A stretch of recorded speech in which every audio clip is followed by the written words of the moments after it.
Welcome to the Adventis Podcast. Joining me today is Kiarra Welch, who is a junior at UCLA and the president of the Bruin Investment and Trading Group. Kiarra, thanks for joining us. To start, I'd love to learn a bit about why you decided to pursue a career in finance. Definitely. Growing up, I always thought I was interested in finance. Always just had looked up to people in finance roles that I had seen as adults, but I never had any good reason upon getting to college. And I kind of realized that once I got to UCLA, I realized saying I wanted to go into finance was pretty meaningless, and it's a really, really broad expertise to have. And so I kind of wanted to explore that a little more. I joined a few clubs at UCLA, the Bruin Investment and Trading Group, and it showed me that you really need to get some hands-on experience and some mastery before you can really determine that you need to or that you want to go into finance. So I gained a few internships in public finance and in wealth management. And through the getting to work with both numbers and so amazingly intensely with people, I found that finance really just is exactly what I want to do with the rest of my life. So through kind of an initial interest and then firming up that passion through real world experience. Great, thank you for sharing. And I'd love to hear a little bit more about how you went about sourcing some of these early internships and opportunities. A lot of our listeners might be freshmen, they might be just finishing up high school, and they really want to learn how they can get their foot in the door during those really crucial freshman and sophomore summers. Definitely. I always tell the freshmen in my club, getting the first one's the hardest to get. You probably only have high school stuff on your resume thus far. And so I think what really sets especially freshmen and sophomores apart before you've gotten your real first internship is having a genuine interest and not being afraid to vocalize that curiosity.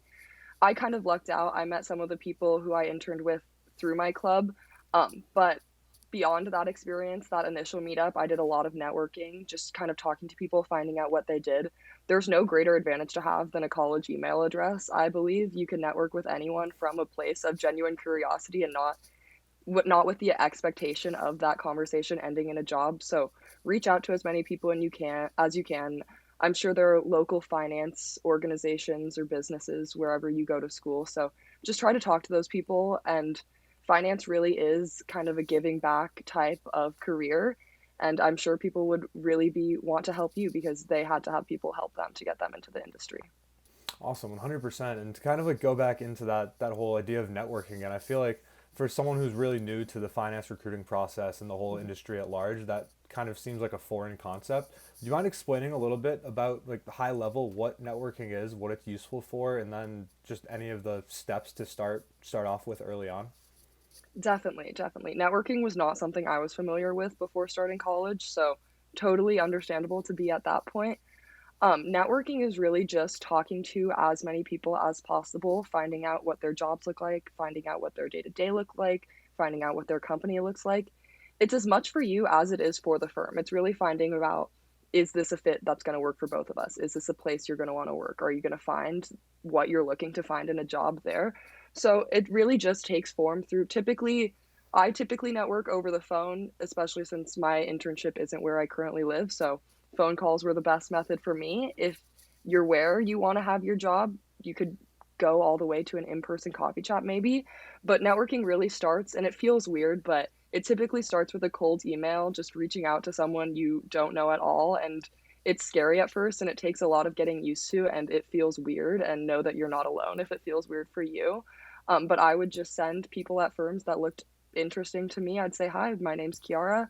I'm a junior now at UCLA, and I'm interested in learning more about your role. Like, if you're available, I'd love to talk to you. And the hit rates often are bad, and it feels weird, but thank God there's a lot of people in finance. There's a lot of people to reach out to. You usually don't have to worry about hitting them all. You never will. You can try. But yeah, just reaching out to people over email and hopefully getting on the phone with them is really the best method, I think, to get started. That's great. Do you have any tips with any different tools or online services that can help with the networking process? I know personally I've heard that people have used like Rocket Reach to go and find emails. LinkedIn's definitely a big one. And then maybe organizing it on either Excel, Sheets, Notion, something like that. Yes, definitely. I was a big LinkedIn girl. I invested in LinkedIn Premium for about a year. It robbed me a little bit, but definitely worth it. I would just go through, put in company that I was interested in, like find people there, scroll through. The trick that's really nice is most companies all have a uniform email format. So once you figure that out, pretty much in. Usually it's just company name at, or it'll be first name, last name at company.com or first initial, last name. So typically there was a little bit of trial and error on my end, but once you get a bounce, you know that that's not the email address format, and to trying to switch it around. Usually after finding contacts on LinkedIn, I would go into Email Hippo was the kind of email checker I used. There's a few free email checking sources online, and they cap out at like 10 email checks per day. So I'd kind of expunge that list to make sure everything was looking okay before I'd send the emails. And then, yes, definitely staying on top of who you emailed is really, really important. Hopefully, you're going to be talking to a lot of people, and it's a little awkward when you email the same person a second time, like, hey, would love to talk to you, like, love to meet you. And they're like, we talked last week. So definitely to avoid that, I used Excel. I would recommend using Excel if you want to go into finance, get used to that. But I would make sure I had everyone's name, their contact info I used to reach them, typically email. If I had a call with them, when that call date was, I had a little like yes or no checkbox to make sure I sent them a thank you after. Thank you notes, never forget a thank you note. They're great. And then just any notes I'd have from the call, like I loved this person, or this person had a really interesting job to me, or whatever I thought about it, just to kind of keep myself on track. And then if I do bump into that person again, I'd have a little remember of, oh, we talked about this and I really liked this aspect of their work. Wonderful. That's very helpful. Thank you. And then to kind of like move forward a bit in time, towards like the junior internship summer, it's really the big internship in finance that everyone's really looking towards. I know you're going to be interning at RBC. Congratulations. I would Thank you. love to hear what the process was like for sourcing that internship for you. Just from at first identifying that you were going to take on the process, so probably in the fall of your sophomore year, and then just Mhm. all of the steps you took and what ultimately led to you getting the job. Yes, definitely. I kind of had a feeling I might go into the investment banking recruitment cycle during my freshman year after my first internship and having really liked it, but there's definitely a big decision to be made. Fall quarter, winter break, am I doing this 100%? Because that's really what it takes. Investment banking recruitment is not something you can do half-assedly. It takes a lot of you and a lot of your effort and all day, every day work. So you definitely need to have a point where you say, like, I'm doing this 100%. And for me, that was over winter break. I really had not looked at my technicals in over a year, really was kind of unprepared, had done some networking. But so over winter break, I went through just the like breaking into Wall Street 400 question guides and all of their M&A guides. Spent some time with those. Really dove in, took notes on every page. Like it was not a glorious process. It wasn't fun. It wasn't glamorous. It was a little rough, but once I felt like I was strong in my technical knowledge, kind of consecutively, once the holidays has ended and life was getting a little more back to normal, I was back to school, I started really networking. As someone who wanted to go from Los Angeles all the way to New York, I knew that was kind of hard, and especially with the time differences, that was a pain. But I ended up having, I would say, about 100 calls out to different bankers in New York, just Wow. networking, finding out what they did. It was a lot, but it was definitely worth it. And at the end of it, the whole networking process became fun to me. It became like something I was so used to doing. So that part I honestly really enjoyed. With RBC, I was lucky enough to be placed in their women's advisory program. It was an amazing opportunity. I got the chance to actually go out to New York and meet a few of the bankers that I would potentially be working with. Um, but I realized I couldn't put all my eggs in one basket just yet. I did really broad networking, and I think that's another important thing for investment banking is apply to any firm you can. Any firm you know the name of, any firm you've ever heard of. Google more firms to apply to. Like make your basket as big as you can because you only need one to work out, but it's hard to get that one to work out. But technical knowledge, networking, I did a lot of mock interviews and interview prep.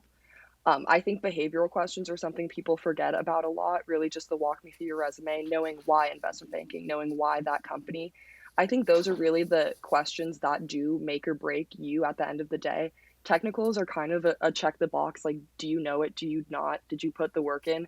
But I think really where you differentiate yourself as a candidate is behaviorally. And investment banking, it's no lie, like some of the weeks are more than 100 hours, and these people just want good people that they genuinely like to work with. So I think focus on making your story, making it make sense, why you're going into investment banking, and really practicing being able to highlight the parts about you that you like best or you find best for a work environment in an interview, and really solidifying that story up.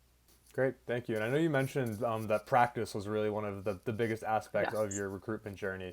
Do you have any advice for how someone could go and practice an interview scenario without really having someone to mock interview them? I know a lot of students, maybe like a non-target school, are the only one in their friend group, one of the only ones in their Mhm. school that are looking to go into a career in investment banking. So any advice for them would be awesome. Yes, yes. You're definitely not alone in that. None of I made some friends who were investment banking, but kind of when I started in the track, I didn't know anyone who else wanted to do it, and anyone else who wanted to do it. Um, but something I did, and I felt weird doing this, and my roommates caught me doing this multiple times, and it felt weird, but they thought it was funny at the end of the day, so I would do it again. I would record myself doing these interviews by myself, and it was terrible to watch back. I hated listening to my voice. It was so awkward every time. Um, but then I could see, like, actually of myself what I liked, what I didn't like. And mock interviews are great because you're getting feedback from a lot of people, and I definitely think like having multiple people giving you tips can really help. But you're probably your own biggest critic. I know I'm my own biggest critic, so really looking at it myself and being like, "Ew, like, why did I say it like that?" Like, kind of harsh, like, it made me change. Like, I was like, "Oh, that's awful." So, like, you are your own biggest critic, record yourself, it feels weird, talk to yourself, talk out loud. Yeah, I would really practice alone, and it feels weird, but it's something you gotta do. Awesome. Yeah, that's good advice. I've heard from a lot of people that they'll go on walks and just be talking to themselves the whole Yes. time, have like a Quizlet up on their phone with a different question coming up, and then just going through and answering it while they're walking around, Mhm. which is Just, like, another pretend to tip be to on the use. phone. Yeah. Yeah. Yeah, exactly. And then, so you mentioned just applying to as many firms as possible. What's the best way to source these applications? Definitely. I don't think I was very effective at all in sourcing applications. At the beginning of my recruitment cycle, I Googled long list of investment banking firms. I copied and pasted that into a Words app. I went through on each, like for each firm, I'd go to their career page, like get as close as I can to where I thought that application link was eventually going to pop up. And then I would do like a weekly check of all of the links and see if their application had popped up yet. I would not recommend that. That was a lot of work on my own. Looking back and now how I will send opportunities to my club kids, there's a lot that you can get through newsletters. Whether it be Glassdoor is a very traditional one or Adventis has their own newsletter service. There's a lot of people want you to get jobs. Like there's a lot of help that you can get in college. So definitely signing up for newsletters that'll post like what applications are open, what applications are being updated, even looking on Wall Street Oasis, finding out when things close. There's a lot of information you can find through Google. You just have to look. Hopefully, maybe find another friend who you can divide your list with to divide and conquer. But I think newsletters are how I would do it looking back, not how I did it, unfortunately. But I would do newsletters and then supplement it with a little bit of self Googling. Awesome, 100%. And I'll definitely echo that newsletter aspect. We've been working on ramping things up at Adventis with ours. We've been kind of how you mentioned at first, you'd get a list of firms and go and check them once a week for new positions. That's how we've been operating things here, but we're ramping it up to do daily checks now. So within 24 Wow. hours of a position getting posted, we'll be able to have it in the student's inbox, which I think is really awesome. And hopefully that gives students the advantage of being able to be in that like that bin of applications that go in the first like 1 to 3 days after the position gets posted, and really just increases their chances of getting accepted or at least getting pushed through to a first round interview. Yeah, definitely. I didn't know they were coming out that fast now. That's impressive. Not yet. We're in the process of that Okay. right now. Okay, We're in the bringing on process, but another team of 8 interns to really get okay. things going.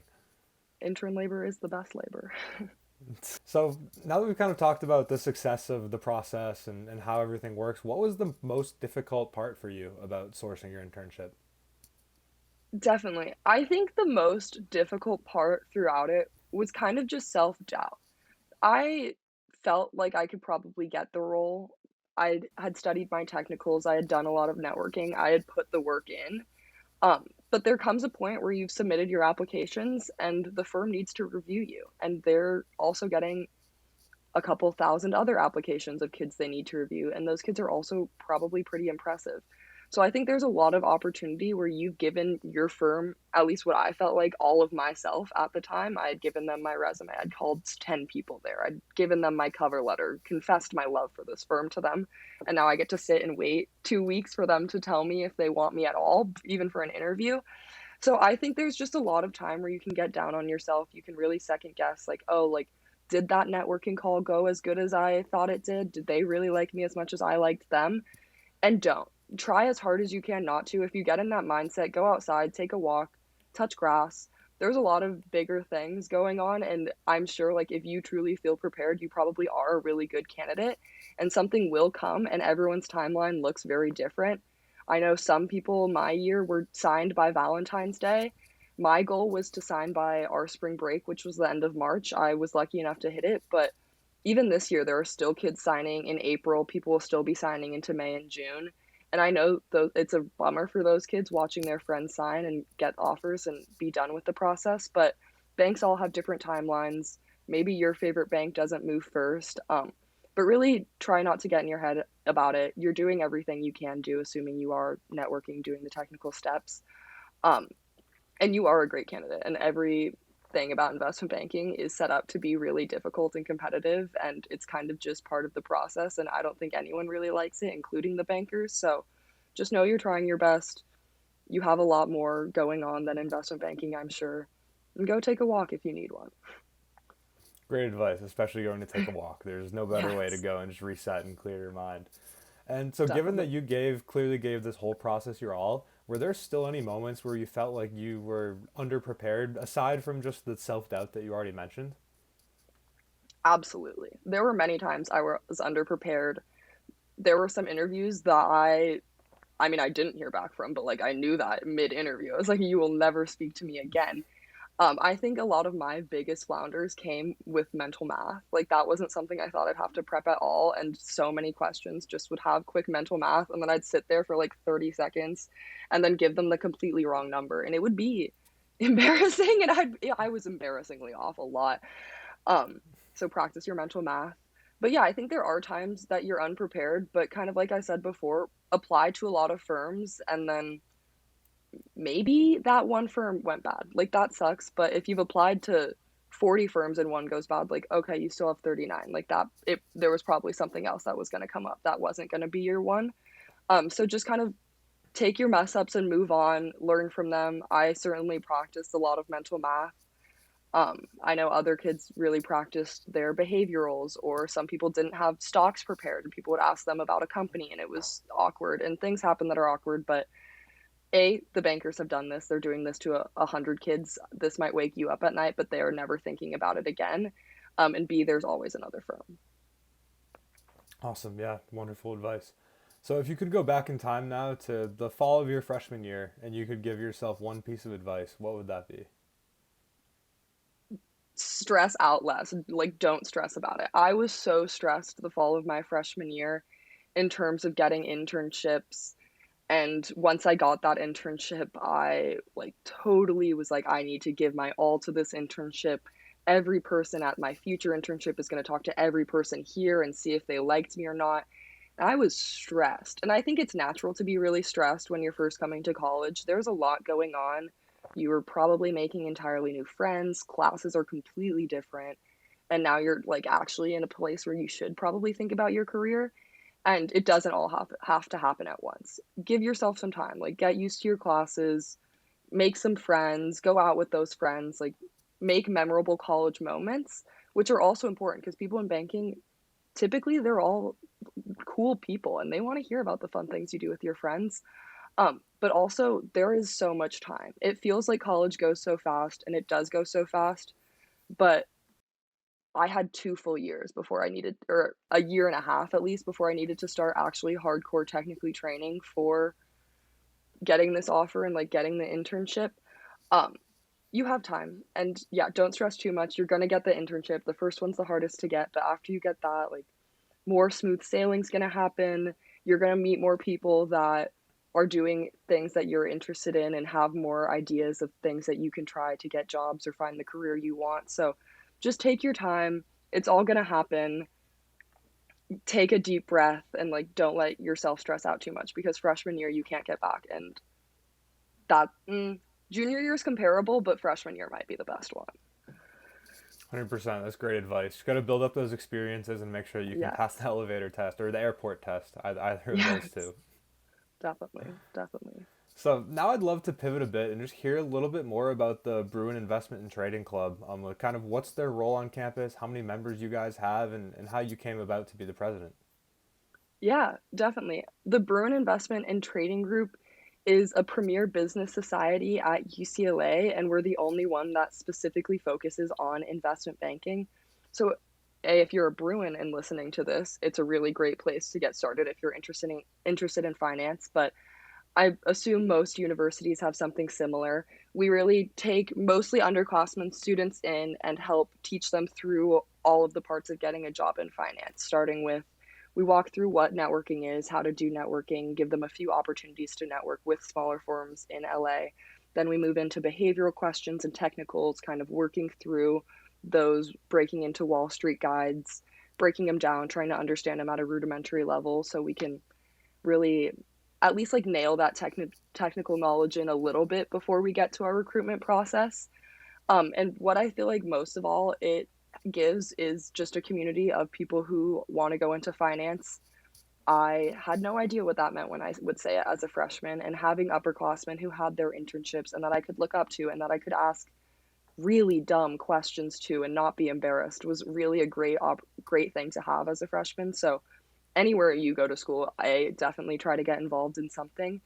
And having those great experiences as a freshman and being really feeling like this organization really gave me a lot of guidance in finding my career kind of drove me to give back. So, sophomore year, I was our director of recruitment. I had so much fun, and I feel like I'm so close to the class below us just because I was the first person most of them met and got really excited about Bit with. So, it was an amazing opportunity to get closer with the members of my club, and it made me want to keep going and guide those same kids through their recruitment cycle. So I applied to be president, was lucky enough to get the role, and I've loved every second of it. It's been a lot of work, a lot more than I expected to, but it does feel really rewarding being able to sit there and remember how short of time it was ago that I felt so lost and had no idea what to do, and now get to kind of give that same guidance to kids where they don't know what they want to do. Investment banking sounds nice, but who knows if they're going to go into it and helping them being able to discern if this is something they're actually interested in and being able to take the steps to oh wow helping kids find out if this is actually what they're interested in, and then helping them take the steps to pursue it if so. Yeah, that's great. It seems like a really good cycle of just going through, getting help, and then being able to be the one that's providing help and giving back. So it seems like a really wonderful system that you guys have there. And I know that you've recently partnered with Adventis. I'd love to hear a little bit more about that. Yes, definitely. We have been so lucky to partner with Adventis. Um, we have been taking advantage of their curriculum as a club, which thank God, because technicals are hard and I don't know how qualified I am to teach them. So we've been including Adventis kind of as the take home portion of our club's curriculum. We'll meet up, we'll discuss a DCF. I think it's really helpful to hear the terms like actually being discussed. So I always tell the freshmen, like, even if nothing I say you remember once you go home, like at least you heard me say EBITDA 10 times. Um, and I do think like just getting a familiarity with it through the club has helped, but then being able to send the kids home with a full Adventist financial model that I know that they're going to be able to complete, and they're going to be able to complete without me. And then they're going to come back and ask me even harder questions that I don't know how to answer. And I'm going to love it because I really do get to see how much they learn with every module they complete. So we've been doing the curriculum alongside our own, and then we've additionally been hosting boot camps for the broader UCLA community and BIT. And so these students have gathered for 7-ish hours on a Sunday. We've now done 2 of these boot camps this year and are hoping to do a lot more next year. And they do the full Adventist financial model kind of in one go. It's amazing. It is truly amazing watching these Adventist trainers work. They are crazy. Like, me and all of the other admin in my club go home and talk about them, and we're like, we're so jealous. Like, they're so good at this. So they're amazing to watch work. But a lot of our kids have been also attending these boot camps. I tell them to because then they get all their bit homework done in one day, which is really nice. But they've been going on to get certified. It's been really, really helping them. I think, don't tell the sophomores I said this, but I think some of our freshmen are better at technicals than our sophomore because they've been our class that we've really been integrating it with. So it's a 9-day difference. Awesome. Yeah, I'm glad to hear that. And so what role do you think this certification plays in the recruiting process?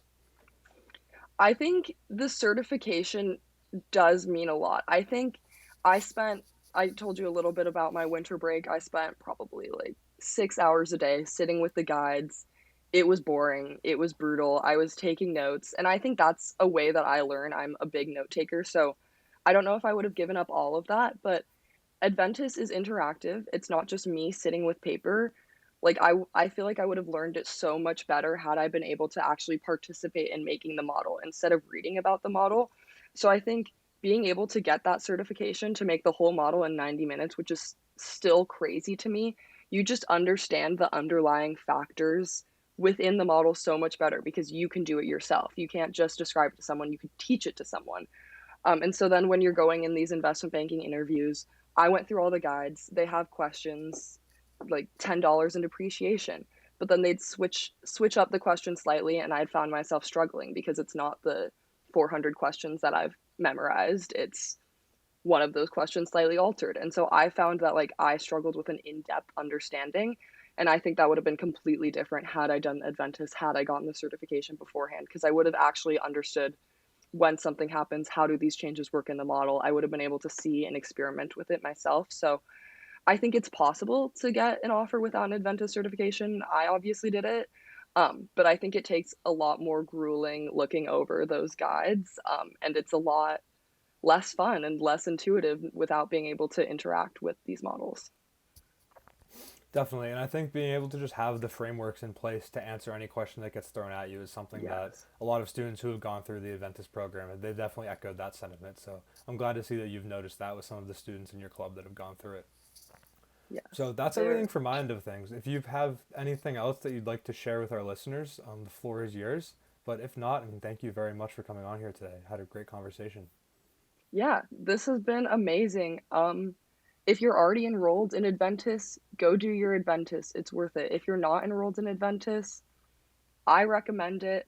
It seems like a great program. Our kids are loving it.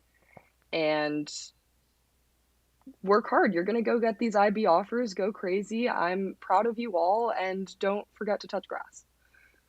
Awesome. Great way to end things. You guys heard Kiarra. Touch grass and enroll in Adventis. Take a walk, enroll in Adventis. Good things.